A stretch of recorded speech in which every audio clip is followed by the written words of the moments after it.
les petits quatrièmes, bienvenue à ce nouveau cours de mathématiques, encore sur les puissances. Bon, apparemment, d'après les commentaires, les questions et tout ce que vous avez dit, vous avez l'air de bien bosser, c'est bien. On va continuer ainsi jusqu'à, je sais pas quand, mais en tout cas, pendant encore un petit moment apparemment. Alors, vous aviez ces deux exercices à faire. Ben, on va les corriger. Comme ça, vous allez voir à quel point vous avez été bon et intelligent. Alors, recopie et complète par l'exposant manquant. Tu décris sur ton cahier l'opération que tu as effectuée pour trouver ce nombre. Nous, bon, on l'indiquera juste à l'oral, puisque vous m'entendez. Écoutez bien, c'est bien. Alors, allons-y. 10 puissance 4 fois 10 puissance quelque chose va donner 10 puissance 7. Ça veut dire que c'est en ajoutant 4 à ce truc-là qu'on va trouver 7. Donc, qu'est-ce qu'il faut ajouter à 4 pour obtenir 7? Eh bien, évidemment, non, je suis pas dans le bon mode. Encore une fois, hop, voilà. Il faut ajouter 3. Donc, c'est 10 puissance 4 plus 10 puissance, fois 10 puissance 3 qui va donner 10 puissance 7. Comme ça, 4 plus 3, ça fait 7. D'accord? Ici, quelque chose, parce que c'est toujours des puissances de 10 qui sont multipliées, quand on va lui rajouter moins 7, on va trouver moins 5. Alors, qu'est-ce qu'il faut rajouter à moins 7 pour obtenir moins 5? Ben, évidemment, il faut rajouter 2. Comme ça, 2 et 7 et moins 7 n'ont pas le même signe. Il faut donc soustraire les distances à 0. 7 moins 2, ça va faire 5. Et comme 7 est plus grand que 2, c'est son moins à lui qui va l'emporter, moins 5. Ici, 10 puissance 8 fois 10 puissance quelque chose égale 10 puissance moins 12. Ben là encore, pour arriver à moins 12, ici, il faut forcément avoir un moins que par ici. Il faut avoir un moins. Alors moins quoi? Ben, puisque du coup les signes ne seront pas les mêmes, il va falloir soustraire. Alors qu'est-ce qu'il faut enlever à 8 pour obtenir moins 12? D'accord? On est à 8. Qu'est-ce qu'il faut lui enlever pour arriver à moins 12? Il faudra d'abord lui enlever 8 pour arriver à 0. Et après, il faudra lui enlever encore 12 pour arriver à moins 12. Donc il y a moins 8, moins 12 à enlever, c'est-à-dire moins 20. Ah, bien sûr, ça peut se résoudre par des petites équations aussi, hein, du style, je ne connais pas ce nombre-là, je l'appelle x, je sais que 8 plus x est égal à moins 12. Et vous savez bien comment on résout ça. Ben, je dois éliminer ce 8. Attention, le 8, il est ajouté à l'inconnu, il n'est pas multiplié, il est juste ajouté. Il faut donc que j'ajoute moins 8, l'opposé de ça, de chaque côté. Moins 8 plus 8, ça va faire de chaque côté quand même. Moins 8 plus 8, ça va faire 0. Il n'y a plus que rester que x égale moins 12 moins 8 égale moins 20. Voilà une deuxième manière de retrouver ce moins 20 ici. D'accord? Alors le dernier, 10 puissance 8 fois 10 puissance quelque chose égale 10 puissance 4. Donc qu'est-ce qu'il faut rajouter à 8 pour obtenir 4? Il faut évidemment rajouter moins 4. D'accord? C'était facile pour tout le monde? Tout le monde a bien compris comment ça marchait? Très bien. Et ce n'est pas le cas, les questions en commentaire. Mais après avoir bien réfléchi, hein? Attention. Alors, extrait du brevet, 32. Calculer 10 puissance 2, 2 puissance 3. Bon, c'est facile, ça. 10 puissance 2, ça, il n'y a même pas à calculer. C'est 1 suivi de 2 0, c'est-à-dire 100. 2 puissance 3, ça, il faut un peu calculer quand même. Ça fait 2 fois 2 fois 2. 2 fois 2, 4 fois 2, 8. Ça, c'est facile. Et 10 puissance 2 plus 2 puissance 3, et ça fait tout simplement 100 plus 8, c'est-à-dire 108. Bon, là, c'est une année où il faisait cadeau le brevet, apparemment. Alors, le suivant. 10 puissance 3, c'est combien? C'est 1 suivi de 3 0, donc 1000. 10 puissance moins 2, là, vu que c'est négatif, c'est 0, alors combien de 0 en tout? 2 0 en tout, donc ça y est, c'est fait. 1. Et après, 10 puissance 3 fois 10 puissance moins 2. Alors, il y a ceux qui vont, bien sûr, marquer 1000 multiplié par 0,01, qui pourraient même poser l'opération. Ou alors, directement, vous, comme vous êtes des gens qui avaient bien travaillé, vous savez que ça fait 10 puissance 3 plus moins 2, c'est-à-dire 3 moins 2. Donc, 10 puissance 1, c'est-à-dire 10. Tout le monde a trouvé ça? Ah ben bravo, vous êtes prêts pour le brevet finalement. Vous allez pouvoir le passer en fin d'année. Comme ça, vous serez encore meilleur que les troisièmes. Allez, on continue. Ah, voilà, ceci est un tableau que vous allez devoir copier. Comme ça, vous allez pouvoir le mettre en pause et le copier. Les feignasses pourront le récupérer sur Pronote, le JPEG directement, voire même l'imprimer. En fait, ça vaut quand même le coup de l'écrire parce qu'il y a qu'en l'écrivant qu'on se rappelle un petit peu les différents noms qui sont utilisés. Alors, quel est ce tableau? Eh bien, on y retrouve ce qu'on appelle les préfixes. Les préfixes, vous connaissez déjà en partie. Vous avez déjà étudié en sixième, et puis même avant, et puis vous en utilisez un peu tous les jours. C'est par exemple le préfixe ici kilo. Kilo, tout le monde connaît kilo. Ben, kilo, ça vient du grec et ça veut dire 1000. D'accord? 1000. Et 1000 en puissance de 10, ça s'écrit 10 puissance 3. Et la notation, c'est un K minuscule. Alors vous connaissez kilo, vous connaissez hecto également, notation H, qui est 100 fois plus que l'unité, 10 puissance 2. Déca, vous connaissez aussi, bon, ça c'est pour le décamètre. Donc DA pour la notation, c'est 10 puissance 1, c'est égal à 10. Remarquez ici, 10 puissance 1 déca, 10 puissance 2 hecto, 10 puissance 3 kilo. Après 10 puissance 6, on est passé directement à 10 puissance 6. On n'a pas de nom particulier pour 10 puissance 4 ou 10 puissance 5. On l'a fait pour les premiers. Après, les autres sont tellement grands qu'on le fait seulement que de 3 en 3. 10 puissance 6, on appelait ça méga, avec un M majuscule. Méga, vous connaissez méga. La taille de vos images, elle fait quelques mégas, ou même le nombre de pixels sur vos téléphones, sur les appareils photo des téléphones, c'est en mégapixels, c'est-à-dire en millions de pixels. Et oui, parce que 10 puissance 6, c'est 1 suivi de 6 zéros, c'est des millions. D'accord? C'est donc des millions de pixels, les mégapixels. Après, vous avez giga ici, 10 puissance 9. Là, c'est milliard. La notation, c'est le G. 1 giga quelque chose, c'est 1 milliard de quelque chose. Et de n'importe quoi. Hein. Si on prend un giga téléphone, ben ça veut dire 1 milliard de téléphones. Si on prend un giga Clément, ça veut dire 1 milliard de Clément. Vous imaginez la catastrophe, quoi.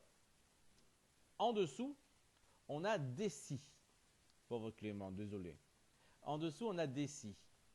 Déci, c'est 10 puissance moins 1, ça veut dire 0,1. Ça veut dire 10 fois moins que l'unité. Le décimètre, vous connaissez, petit d. Centi, c'est petit c, 10 puissance moins 2, 0,01. Une unité coupée en 100. Après, on a milli, 10 puissance moins 3, avec le symbole petit m. Après, pareil, on va de 3 en 3.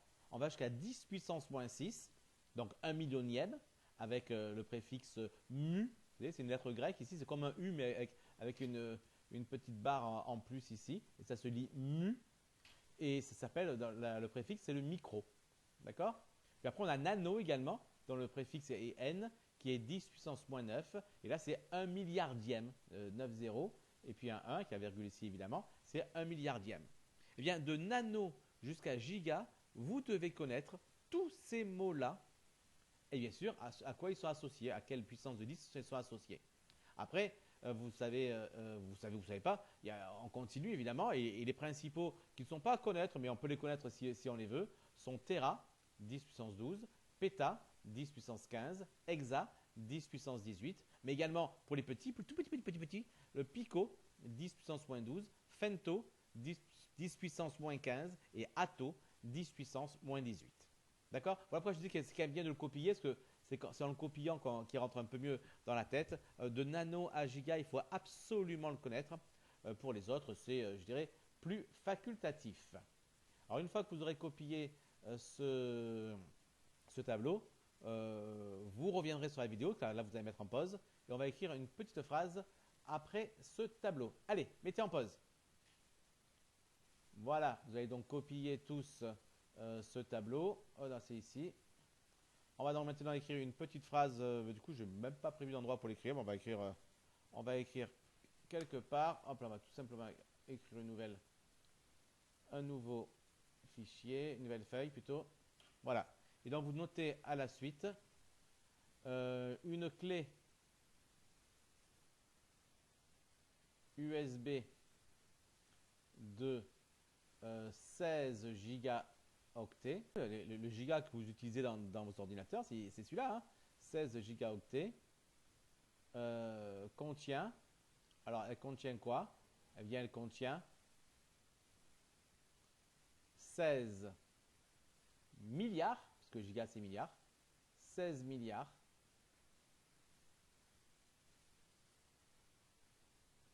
d'octets. L'octet étant, bien sûr, vous le savez, la plus petite, le plus petit niveau d'information dans les ordinateurs. Mais également, si vous montez sur une balance et que la balance affiche «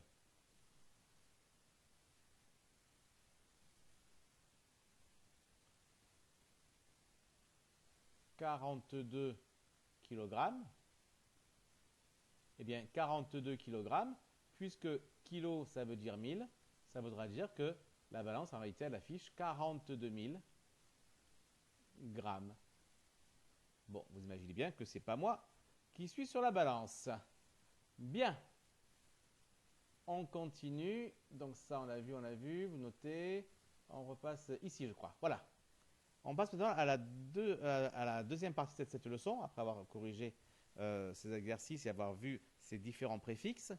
Eh bien, nous allons voir ce qu'on appelle l'écriture scientifique. Mais avant de voir l'écriture scientifique, eh bien, voici deux petits exercices que je vais vous demander de faire. Voilà, vous mettez sur pause et vous faites ces deux petits exercices. Le petit trait ici, c'est rien, c'est le curseur qu'il y avait sur le traitement de texte et il est resté lorsque j'ai récupéré l'image. Alors, allez-y, mettez en pause et on revient après pour la correction. Bien, normalement, tout le monde a été sérieux, tout le monde a fait son exercice. Corrigeons. Alors, premier exercice. A égale 3,25 fois 10 puissance 5. Alors, on va mettre ça sous forme décimale. On va multiplier par 10 puissance 5. C'est quoi multiplier par 10 puissance 5? C'est multiplier par un nombre avec un 1 suivi de 5 zéros. Et dès la sixième, même peu avant, vous avez appris que multiplier par 10, 100, 1000, etc., il suffisait de décaler la virgule. Donc si on multiplie par un nombre avec un 1 et suivi de 5 zéros, on va tout simplement décaler la virgule de 5 rangs, c'est ça. Donc on va prendre 3,25, d'accord, qui est là. Je vais passer en petit fuchsia. La virgule est là. Et je dois la décaler de 5 rangs vers la droite. 1, 2, 3, 4 et 5. Ma virgule doit être ici. Bon, mais forcément, il y a des choses bizarres là qui se passent. Elle ne peut pas rester ici. Pourquoi? Déjà parce qu'il n'y a pas de partie décimale. Il n'y a plus rien derrière. Donc déjà, on sait qu'une virgule, elle ne reste pas s'il n'y a pas de partie décimale. Donc la virgule, déjà, elle va partir. Mais déjà ici, elle est passée sur des zones vides. Ça va faire 325, vous croyez? Mais pas du tout, évidemment. Ces zones vides, il faut bien sûr les remplacer par les compléter, les remplir par des zéros. Pourquoi des zéros?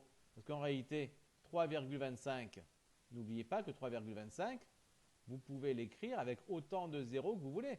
Les zéros inutiles.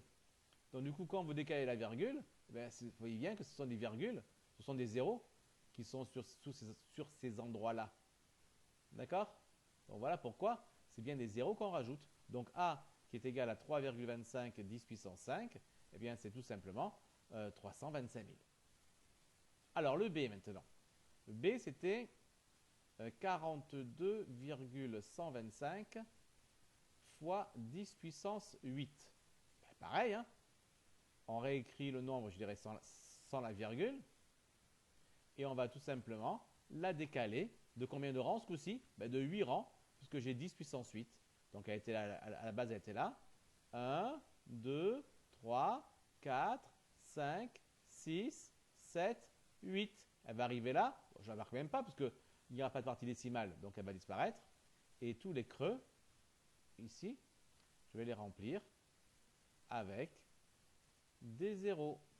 Donc 42,125 fois 10 puissance 8, ça fait tout simplement, hop là c'est 3, j'ai 3 ici, 4 milliards 212 millions 500 000. Après maintenant, la même chose mais avec les exposants négatifs. Alors c'est 1589,2 multiplié par 10 puissance moins 4. Alors, là, la virgule ben, est déjà là. Donc pas la peine de la rajouter. Et donc la virgule, on doit la décaler là encore de 4 rangs, évidemment, parce que j'ai moins 4, mais ce sera plus vers la droite. Ce sera vers la gauche. Ce que vous avez appris par multiplier par 0,1, multiplier par 0,01, etc. Lorsque vous étiez tout petit. Alors, décalons cette virgule de 4 rangs vers la gauche cette fois-ci. Elle est là. 1 rang, 2 rangs, 3 rangs, 4 rangs. La virgule va donc devoir arriver ici. Et forcément, si elle arrive ici, et qu'après, donc j'ai mon 1, mon 5, mon 8, mon 9 et mon 2, qu'est-ce qui manque là? Qu'est-ce qui manque là? Et il manque un 0. Bravo! Il y en a qui ont la bonne réponse, pas tous. Il manquait un 0. 0,15892 ou 15892, comme on a envie de le dire. D'accord? Ok, parfait. Alors le deuxième maintenant, c'est un peu le même principe, mais je dirais à l'envers. On avait donc 84,2645 fois 10 puissance quelque chose est égal à 84 264,5. D'accord? Alors, que se passe-t-il? La virgule, au début, elle était là. D'accord? La virgule, elle était là. Puis, à la fin, elle arrive ici. Donc, on voit qu'elle a été décalée vers la droite. Et de combien de rangs elle a été décalée? Elle a été décalée de 3 rangs vers la droite. Vers la... Si vous arrivez à lire, vous êtes fort. Hein? Vers la droite. D'accord? 3 rangs vers la droite. Et donc, pour décaler de 3 rangs vers la droite, par quoi est-ce qu'il faut multiplier? Par 10 puissance 3. Donc, voilà pourquoi ici, il a fallu multiplier par 10 puissance 3 pour passer de là à là. Après, quelque chose, on ne sait pas quoi, fois 10 puissance moins 3 est égal à 0,12585. Alors là, j'ai un nombre ici, d'accord, qui sera forcément fait avec du 1, du 2, du 5, du 8 et du 5, hein, parce que ça, c'est que des déplacements de virgule à droite ou à gauche. Eh bien, donc, j'ai ce nombre-là. Lorsque j'ai déplacé la virgule de 3 rangs vers la gauche, puisque j'ai moins 3 ici, 10 puissance moins 3, lorsque j'ai décalé la virgule de 3 rangs vers la gauche, je suis arrivé là. Donc j'étais où? J'étais 3 rangs vers la droite. C'est que j'étais ici. Effectivement, si j'étais là, lorsque je décale de 3 rangs vers la gauche, j'arrive bien ici. Donc ce qui veut dire que mon nombre de départ, c'était 125,85. J'avais 125,85. J'ai décalé vers la gauche, puisque c'est moins 3 ici. Donc de 3 rangs. 1, 2, 3. Ma virgule arrive ici. J'ai le 0 à rajouter pour pouvoir avoir une partie entière. Ensuite, le dernier, 45, donc 4587,26 multiplié par 10 puissance, on ne sait pas quoi, égale 45,8726. Alors là, qu'est-ce qu'on voit? On voit que la virgule, elle était là au départ et elle a été déplacée pour arriver là. Elle a été déplacée de 2 rangs, d'accord? Mais cette fois-ci, attention, 2 rangs vers la gauche.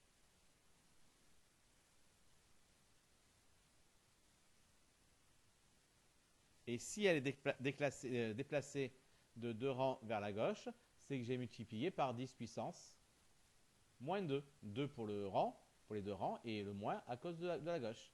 Donc la virgule qui est là, on décale de 2 rangs vers la gauche et on tombe 45,8726. D'accord les enfants? Vous avez tous compris? Parfait. On peut donc maintenant passer à la suite. La suite, c'est justement l'écriture scientifique. Donc, on est toujours dans le grand 3, la suite de ce que vous venez d'écrire avec les petits exercices qu'on a fait ensemble. Et maintenant, donc, écrivons la définition de ce qu'est un nombre en écriture scientifique. Donc, vous écrivez peut-être petit 1 définition. Voilà, c'est une bonne idée ça. Petit 1 définition.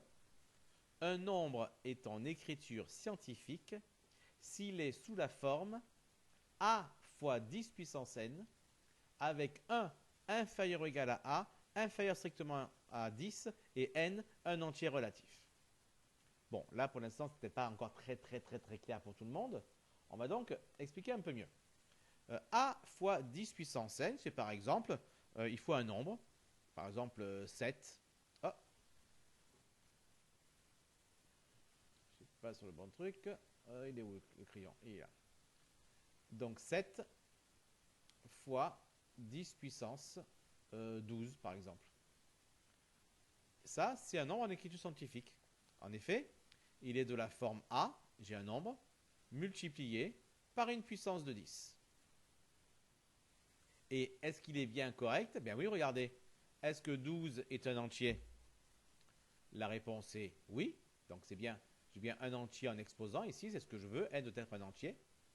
Et A doit être entre 1 et 10. Est-ce que lui, il est entre 1 et 10? Ben oui, il est entre 1 et 10. Donc c'est bien un nombre en écriture scientifique. D'accord? Attention, vous avez remarqué ici que le A, il doit être entre 1 et 10, mais il peut être 1, grâce à ce inférieur ou égal. Il ne peut pas être 10. Attention. Si j'ai par exemple 12 fois 10 puissance 14, est-ce que c'est un nombre en écriture scientifique ça? Ben non, évidemment. Puisque 12, il est trop grand. Il n'est pas entre 1 et 10. Pas bon. Si j'ai 0,7 fois 10 puissance 6, est-ce que c'est en écriture scientifique ça? Eh ben non. Parce que le A ici, le 0,7, est-ce qu'il est entre 1 et 10? Eh ben non. Donc il n'est pas bon. Si j'ai 6,2 multiplié par 10 puissance moins 4, est-ce que ça, c'est en écriture scientifique? Alors c'est bien de la forme A fois 10 puissance quelque chose. A, est-ce qu'il est entre 1 et 10? Oui.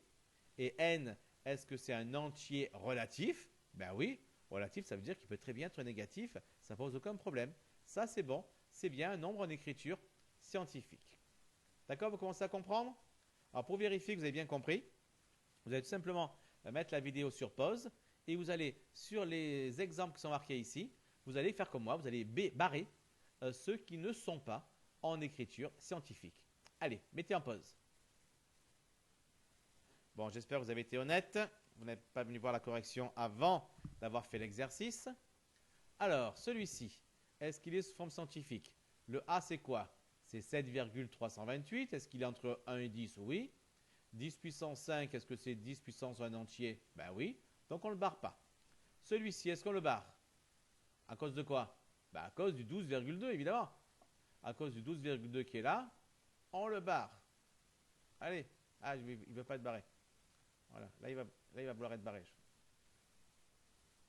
Voilà. On le barre. Parce qu'évidemment, 12,2, il n'est pas entre 1 et 10. Ici, pourquoi on barre? À cause du 0,2, du 0,2. 0,2, il est trop petit. Il faut que ce soit plus grand que 1. Éventuellement égal à 1, mais pas 0,2. Ça, on refuse. Allez, hop, dégage. Celui-ci, est-ce qu'il est autorisé, celui-ci? Eh bien oui, parce que A, c'est égal à 1. Et vous avez vu que le A, il a le droit d'être égal à 1. C'est bien 1 inférieur ou égal à A. Et là, c'est égal, donc ça marche très bien. Donc le A pose pas de problème.